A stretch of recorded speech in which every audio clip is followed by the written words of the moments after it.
warahmatullahi wabarakatuh. Waalaikumsalam warahmatullahi wabarakatuh. Yang terhormat Bapak Dr. Haji Dadang Maulana SPD, selaku dosen pengampu mata kuliah pengelolaan pendidikan dan teman-teman sekalian. Pada kesempatan kali ini, kami akan mempresentasikan tentang konsep dan implementasi kebijakan pengelolaan keuangan pendidikan. Sebelum mulai presentasinya, izinkan kami memperkenalkan diri terlebih dahulu. Perkenalkan, nama saya Siti Novita Putri Mustafa dan rekan saya. Perkenalkan, nama saya Anastasia Ariela Prastio. Langsung mulai aja teman-teman.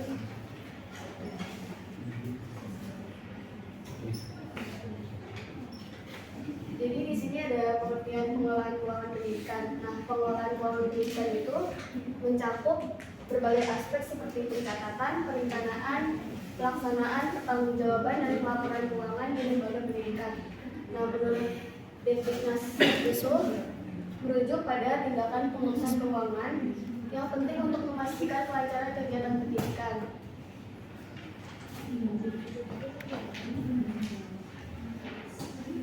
Kemudian ada konsep pengelolaan keuangan pendidikan.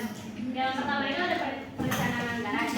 Pada perencanaan anggaran ini itu berguna untuk mengatur penggunaan dana yang tersedia untuk semua kegiatan finansial dalam pendidikan. Yang kedua itu ada pengelolaan dan pengawasan. Pengelolaan dan pengawasan ini bertujuan untuk mengumpulkan, mengeluarkan, dan memantau penggunaan dana sesuai rencana. Yang ketiga ada prinsip manajemen keuangan. Ini bertujuan untuk mengedepankan transparansi, akuntabilitas, efektivitas, dan efisiensi untuk menciptakan sistem yang dapat dipercaya. Kemudian yang keempat itu ada pertanggungjawaban, yaitu mencatat dan melaporkan semua pengeluaran dana kepada pihak berwenang. Yang kelima itu ada sumber dana, yaitu untuk mengelola dan mencari sumber dana dari pemerintah, masyarakat, dan sumber dana lainnya. Kemudian ada fungsi dari pengelolaan keuangan pendidikan itu yang pertama ada perencanaan atau planning. Jadi itu di situ tuh untuk penyusunan rencana keuangan. Kalau ada penganggaran ini berfokus pada perencanaan, penerimaan, dan pengalokasian anggaran. Kemudian ada pengendalian yang dimana merupakan evaluasi dan perbaikan terhadap kondisi keuangan serta sistem keuangannya. Kemudian ada pemeriksaan yang dimana itu melakukan audit internal untuk memastikan bahwa keuangan sesuai dengan standar akuntansi dan tidak ada penyimpangan.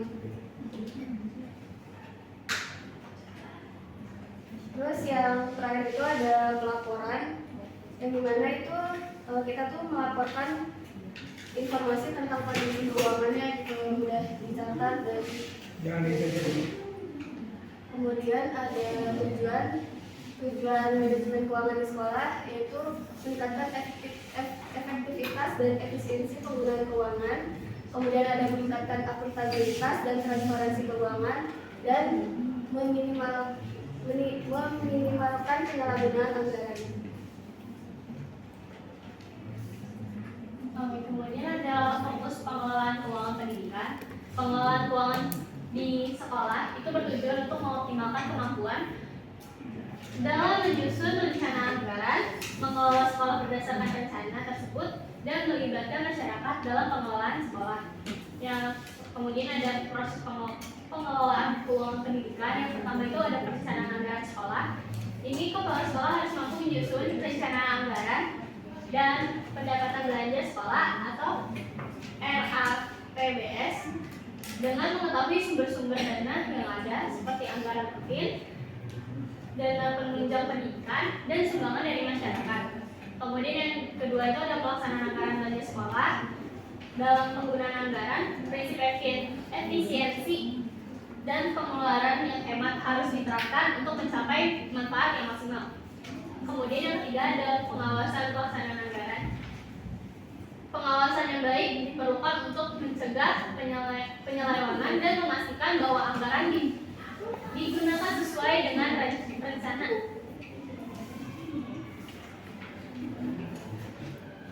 Kemudian ada tugas pengelolaan keuangan pendidikan. Yang pertama itu ada organisator adalah pejabat yang memiliki wewenang untuk mengambil tindakan yang berhubungan dengan penerimaan dan pengeluaran anggaran. kemudian dan memerintahkan pembayaran berdasarkan otoritas yang telah ditetapkan. Nah, kemudian ada bendahara. Bendahara adalah pejabat yang bertanggung jawab untuk menerima, menyimpan, dan mengeluarkan uang atau surat berharga lainnya serta wajib membuat perhitungan dan bertanggung jawab. Jadi, kepala sekolah ini berfungsi sebagai otorisator dan koordinator untuk memerintah pembayaran, tetapi tidak boleh menjalankan fungsi bendahara karena perlu melakukan pengawasan internal. Nah, kalau bendahara ini memiliki tanggung jawab utama dalam pengelolaan keuangan karena berfungsi sebagai koordinator untuk menguji hak atas pembayaran. Kemudian ada strategi yang harus dimiliki kepala bagian keuangan. Yang pertama itu ada strategi perencanaan atau planning, di mana ini mengacu pada keterkaitan internal dan kebutuhan eksternal, termasuk analisis kebutuhan, proyeksi, dan peramalan ekonomi serta finansial. Kemudian ada strategi manajemen, itu mengelola proses perubahan yang mencakup perencanaan, struktur organisasi, kontrol, dan kebutuhan primer. Kemudian yang ketiga itu ada strategi berpikir atau thinking, menjadi kerangka dasar untuk merumuskan tujuan dan hasil secara berkesinambungan.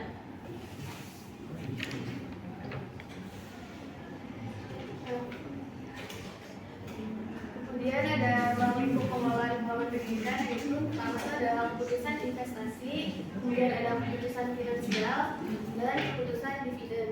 Kalau keputusan investasi ini melibatkan investasi pada aset tetap dan aset lancar. Kemudian kalau keputusan finansial ini berhubungan dengan peningkatan keuangan dari berbagai sumber, tergantung pada jenis sumber pendanaan, periode pembiayaan, biaya dan juga hasil yang diharapkan. Kalau keputusan dividen ini, manajer keuangan harus mampu mengambil keputusan terkait distribusi produksi baik kepada pemegang saham maupun atau wakil mitra lain. Kemudian ada kegiatan pembiayaan utama. Yang pertama itu ada budgeting atau penyusunan anggaran, dan di mana anggaran itu rencana sistematis untuk penggunaan dana termasuk RAPBN dan RAPBS dalam konteks pendidikan.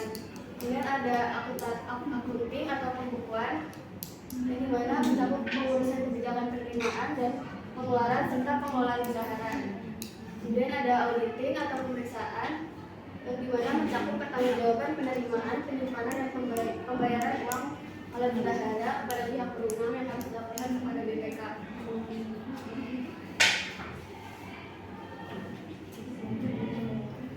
Lalu ada tahapan pengelolaan keuangan pendidikan. Pengelolaan keuangan di lembaga pendidikan seperti sekolah adalah tugas yang kompleks dan memerlukan ketelitian.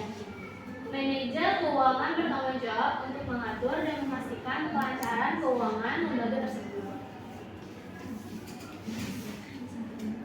Kemudian ada laporan penting yang dalam pengelolaan keuangan pendidikan. Yang pertama itu ada perencanaan, yaitu menyusun anggaran yang mencakup semua kegiatan yang harus dilakukan.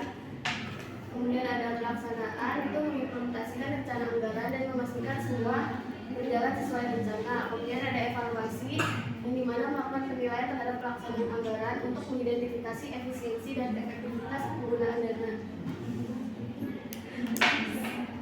Oke, lalu kita masuk ke fungsi anggaran. Yang pertama itu sebagai alat perencanaan, yang kedua sebagai alat kewenangan, dan yang ketiga itu sebagai alat efisiensi.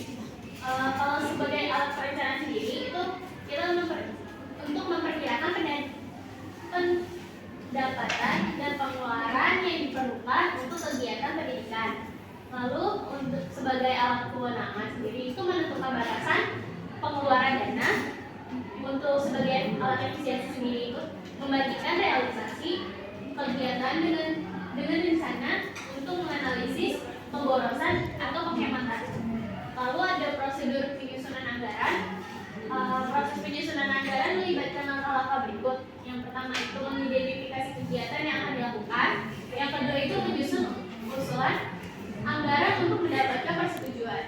Lalu menurut anak kata, prosedur penyusunan anggaran mencakup mengidentifikasi kegiatan dan sumber daya, menyatakan sumber dalam bentuk uang, memformalisasikan dan menyusun usulan anggaran, melakukan revisi dan mendapatkan persetujuan. Lalu ada pengembangan rencana anggaran belanja madrasah atau RAPBN. dilakukan melalui langkah-langkah berikut. Yang pertama itu tingkat kelompok kerja, yaitu mengidentifikasi kebutuhan, biaya, dan mengklasifikasikan alokasi biaya. Lalu yang kedua adalah kerjasama dengan suami madrasah, yaitu mengadakan rapat untuk mengembangkan kegiatan terkait RAPBM. Yang ketiga itu sosialisasi dan legalitas, yaitu mengajukan usulan RAPBM kepada pihak pengawas dan Kanwil Departemen Agama untuk mendapatkan pertimbangan dan pengesahan.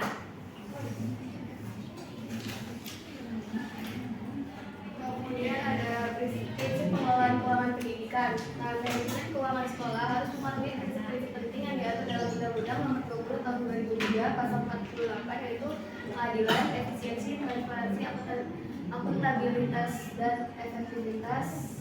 Yang pertama ini ada keadilan, di mana harus bersifat adil. Kemudian ada transparansi yang mencakup keterbukaan dalam pengelolaan dana. Kemudian ada akuntabilitas yang dimana menekankan tanggung jawab dalam penggunaan dana sesuai perencanaan.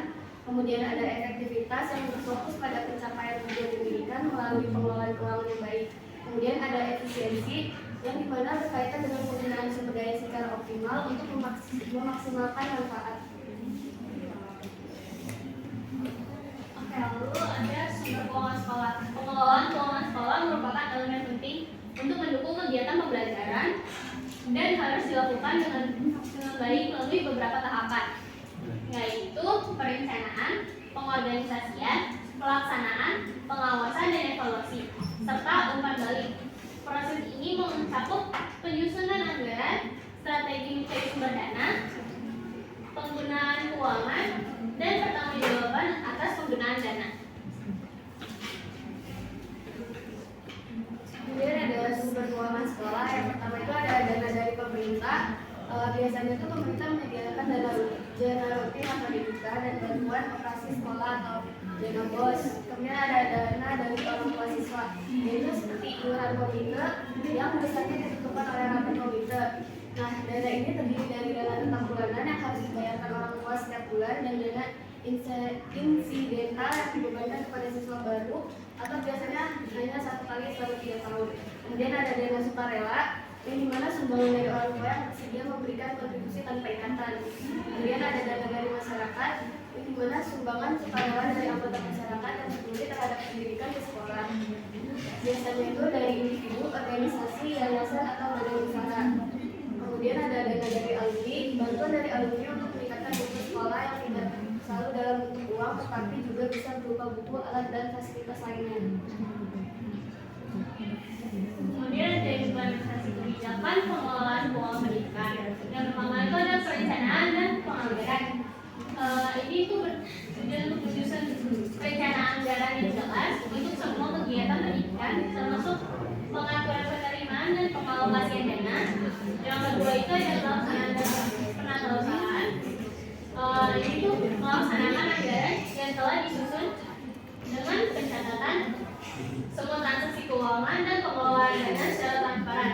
Yang ketiga itu ada pengawasan pertanggungjawaban, yaitu melakukan pengawasan ketat untuk memastikan dana digunakan sesuai rencana dan setiap penggunaan dana dapat dipertanggungjawabkan. Yang keempat itu ada evaluasi dan perbaikan. Jadi melakukan evaluasi berkala untuk menilai efektivitas pengelolaan keuangan dan melakukan perbaikan jika diperlukan.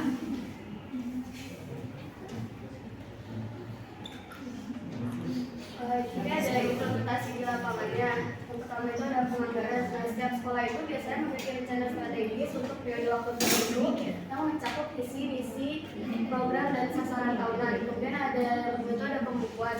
Nah, fungsinya ini untuk mencatat semua transaksi keuangan, memastikan dokumentasi yang baik, dan menyediakan informasi untuk pengambilan keputusan. Kemudian ada buku pos. Nah, buku pos ini alat yang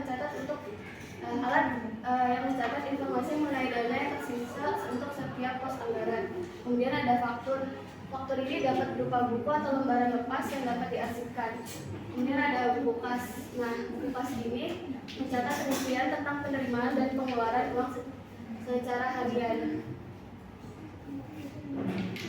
Lalu yang keenam itu adalah lembar cek. Lembar cek merupakan alat bukti bahwa pembayaran yang dikeluarkan adalah sah. Yang ketujuh ada jurnal. Buku jurnal ini berfungsi untuk mendokumentasikan semua transaksi secara sistematis sehingga memudahkan dalam pengawasan dan pelaporan keuangan. Yang kedelapan ada buku besar.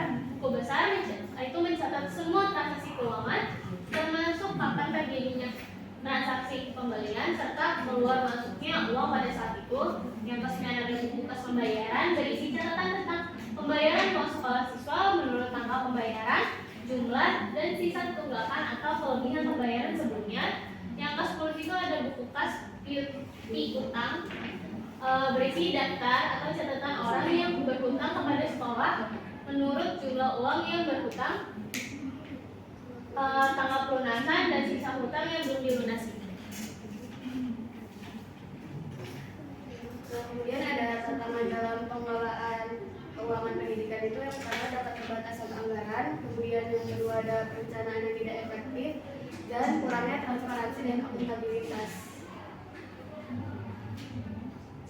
Lalu ada cara mengatasinya, yaitu pertama itu meningkatkan perencanaan keuangan, yang kedua itu pelatihan manajemen keuangan, dan yang terakhir itu mendorong partisipasi masyarakat.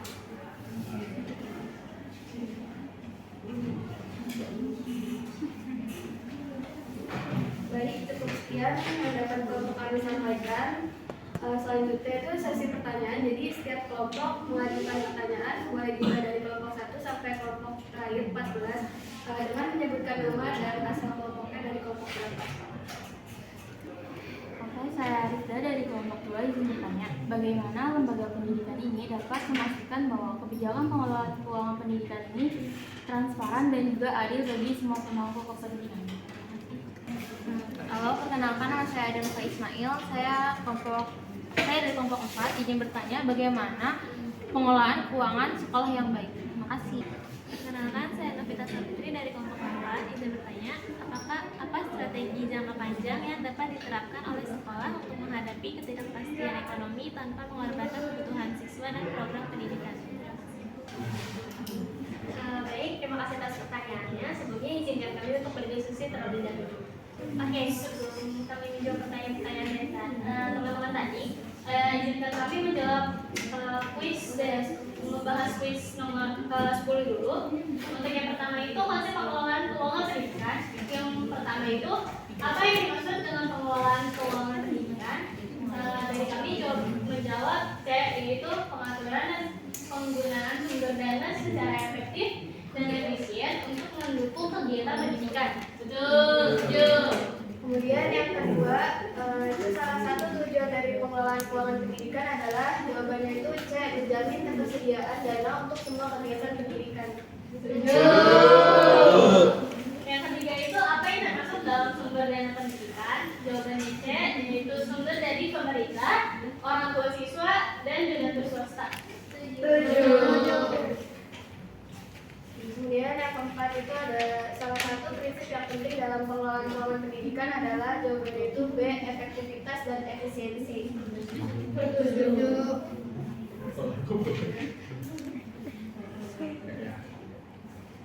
Oke, yang kelima itu ada apa yang dimaksud dengan anggaran pendidikan? Jawabannya itu B, rencana keuangan yang mencakup semua pendapatan dan pengeluaran untuk kegiatan pendidikan dalam periode tertentu. Setuju. Kemudian ada implementasi kebijakan pengelolaan keuangan pendidikan. Soal nomor 6 yaitu langkah pertama dalam pengelolaan keuangan pendidikan adalah jawabannya itu C, merencanakan anggaran sesuai dengan kebutuhan dan prioritas pendidikan. Setuju. Lalu yang ketujuh ada siapa yang bertanggung jawab atas pengelolaan keuangan di sekolah? Yaitu jawabannya adalah D, kepala sekolah bersama bendahara sekolah. Kemudian soal nomor 8 yaitu apa yang harus dilakukan jika anggaran sekolah tidak mencukupi. Jawabannya itu C, mencari sumber dana tambahan seperti sponsor atau hibah. Lalu yang ke-9 ada mengapa penting untuk melakukan audit keuangan pendidikan secara berkala? Jawabannya itu C, untuk memastikan transparansi dan akuntabilitas dalam penggunaan dana pendidikan. Setuju. Kemudian soal nomor 10, apa yang menjadi dampak dari pengelolaan keuangan yang tidak efektif? Jawabannya itu B. Penurunan mutu pendidikan dan kurangnya ketersediaan sarana dan prasarana. Setuju. Lalu ada tantangan dalam implementasi kebijakan pengelolaan keuangan pendidikan.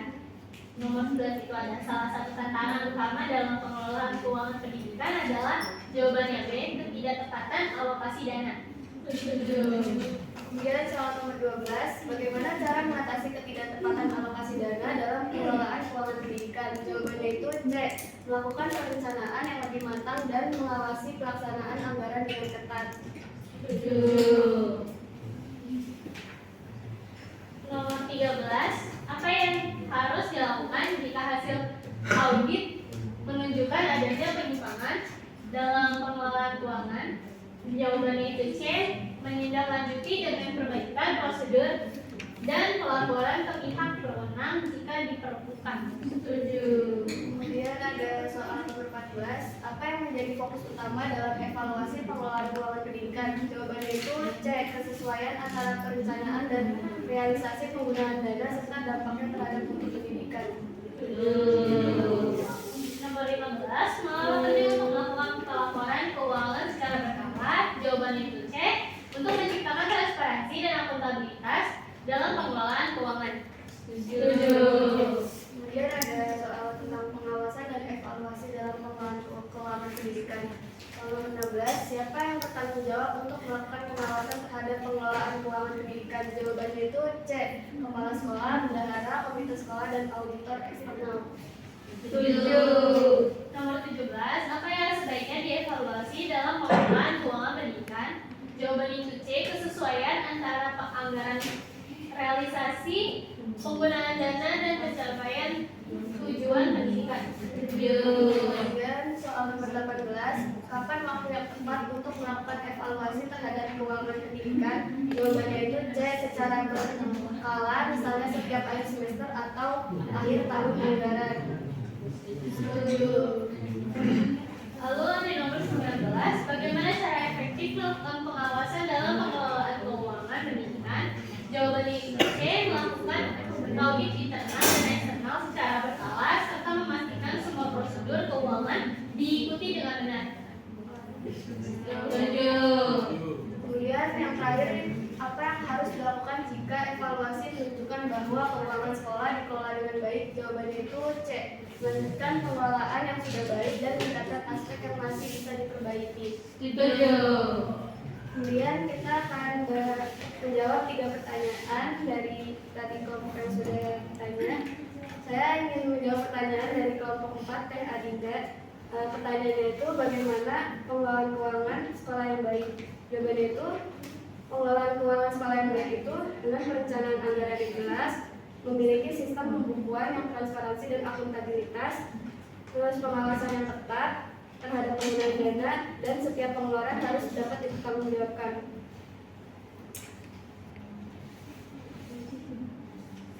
Saya akan jawab pertanyaan lagi dari kelompok 2, yaitu dari Rinda. Pertanyaannya, bagaimana lembaga pendidikan dapat memastikan bahwa pengelolaan keuangan pendidikan tersebut transparan dan adil bagi semua pemangku kepentingan? Jawabannya itu, lembaga pendidikan perlu menerapkan transparansi dan akuntabilitas dalam pengelolaan keuangan untuk meningkatkan kepercayaan pemangku kepentingan, termasuk orang tua dan masyarakat. Beberapa langkah yang dapat diambil yaitu penyajian laporan keuangan yang jelas dan akurat, terus melibatkan semua komponen sekolah dalam proses pengelolaan dana. Oke, kemudian saya ingin menjawab pertanyaan dari kelompok 8 dari Novita, itu apa strategi jangka panjang yang dapat diterapkan oleh sekolah untuk menghadapi ketidakpastian ekonomi tanpa mengorbankan kebutuhan siswa dan program pendidikan?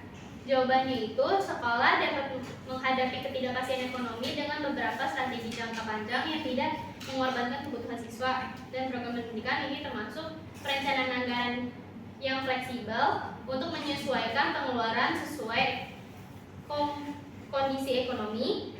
Kemudian yang kedua itu ada analisis data untuk memahami kebutuhan dan tantangan pendidikan. Yang ketiga itu pengembangan program berkelanjutan yang memenuhi kebutuhan saat ini dan mendukung masa depan. Yang keempat itu ada inovasi dalam pengelolaan untuk meningkatkan kualitas pendidikan. Yang kelima itu ada diversifikasi sumber pendanaan melalui kemitraan dan penggalangan dana komunitas. Oke, izinkan kami baca kesimpulannya.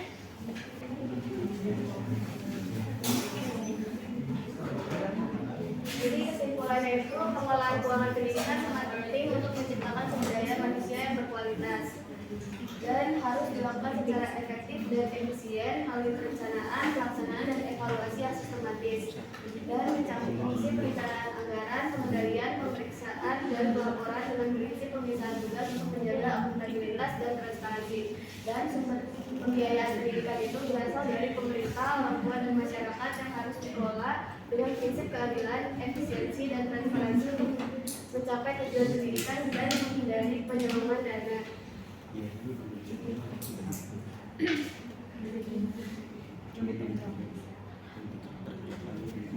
Mungkin cukup sekian dari kelompok kami, kurang lebihnya mohon maaf. Wassalamualaikum warahmatullahi wabarakatuh.